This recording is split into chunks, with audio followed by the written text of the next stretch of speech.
ọmọ ọlọyẹ ni ẹ o ọmọ ọlọyẹ ni ẹ ọmọ ọlọyẹ ni ẹ o ọmọ ọlọyẹ ni ẹ Àṣàkẹ́ ìjìléje ọmọ ọlọyẹ ni ẹ kọ́lédọ́yẹ ìjìléje ọmọ ọlọyẹ ni ẹ kò fowó rọlá ìjìléje ọmọ ọlọyẹ ni ẹ ìwọ lọmọ òṣèré wọ̀wọ̀ padà lẹ́sẹ̀ òkè ọmọ àsọyẹ tán kí o tó ṣooru ìjì àlògbò tá a rán lóbì lọ́jà tó fi gbogbo owó kẹ́mi ẹlẹ́mi ń kawó olóbì ń sasọ bàbá tiẹ̀ ló ní kólóbì ó má sasọ mọ́ ibi owó bá wà ń lówó bá lọ ìwọ lọmọ ẹkùn kan mi nìjọ tí ń torí jẹran ọmọ ẹkùn kan mi nìjọ tí ń torí jẹran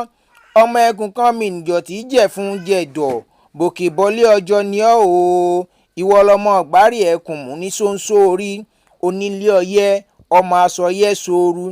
onílé ọyẹ ló ní ẹ má ṣáájú kí ẹ má fawọ́ bàbá tòun kẹ́yẹn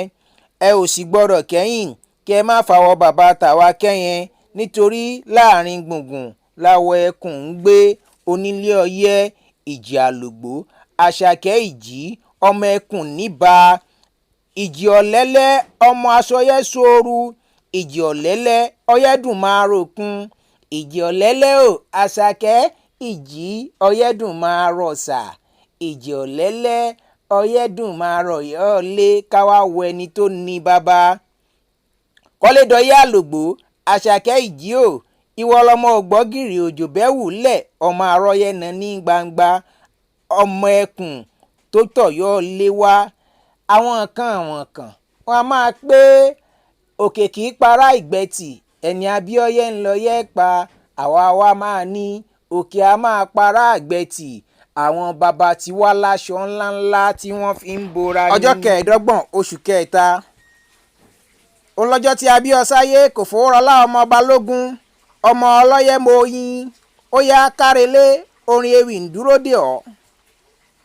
ọmọ ẹlẹ́ran ò ní jàsán ọmọ oníyọ̀ ò ní jàtẹ́ ọmọ elépo ò ní jòfú lọ́bẹ̀ ṣé ọmọ ẹni ò ní ṣèdí bẹ̀bẹ̀rẹ̀ káwádìí ọmọ ẹlòmíràn kó lẹ́kẹ̀ sí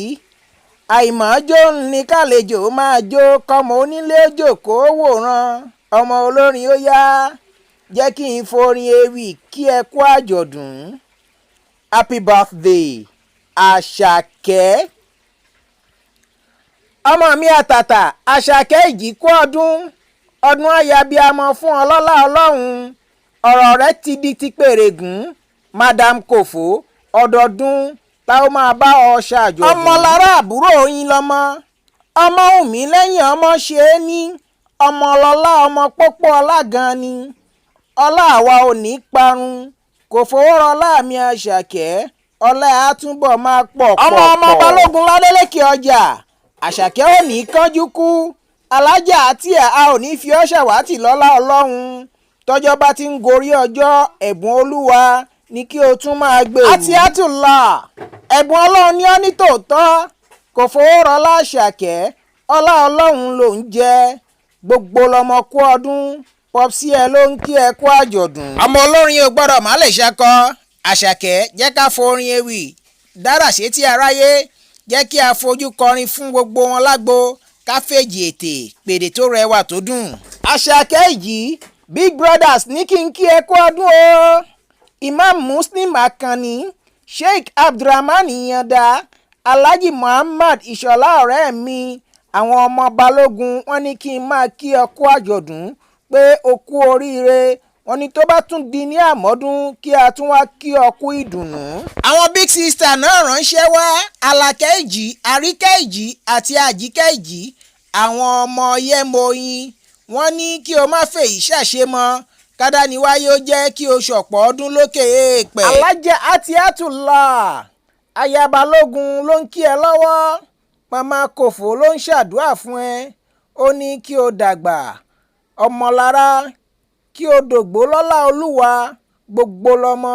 kí o ní nǹkan àgbà lọ́wọ́ kádániwáyé ó jẹ́ kí orúkọ oró ẹ̀. Princess Àṣàkẹ́ gbogbo Tọ́lábàt private school kọ̀wé wá wọ́n ní kí n kí Aláṣàkẹ́ àwọn dáadáa wọ́n ní bí ó ṣe máa ń nàka bí Sanwó-Olú yẹn níṣe ló máa ń fọ́ ní púpọ̀. kò fọ́rọ́ Àṣàkẹ́ ìkọ́ni ọ́ nílé àwọn bàbá mi Àṣàkẹ́ ìkọ́ ọmọ okùn ọlà rọ́júbọ́ba lówó ọmọ olókùn ló lẹ́ṣin oúnjẹ ara ìsìn o ìwọ fà á kémi ò fà á àfàǹfàjà ńlá bá kókùn ọlà wéwọ́ oníjà ara ìsìn ìwọ lọmọ agúnyán pupa fàlejò pupa ojú ń tàlejò ojú ń tiyán nú odó ojú tó ń tọ́bẹ̀ nínú àwo tán ganan ìwọ lọmọ yọkọ̀tọ̀ níkun àwọn àjìfà ìgbà táwa ò jìfà mọ́ níkun àwa kù pẹlẹbẹ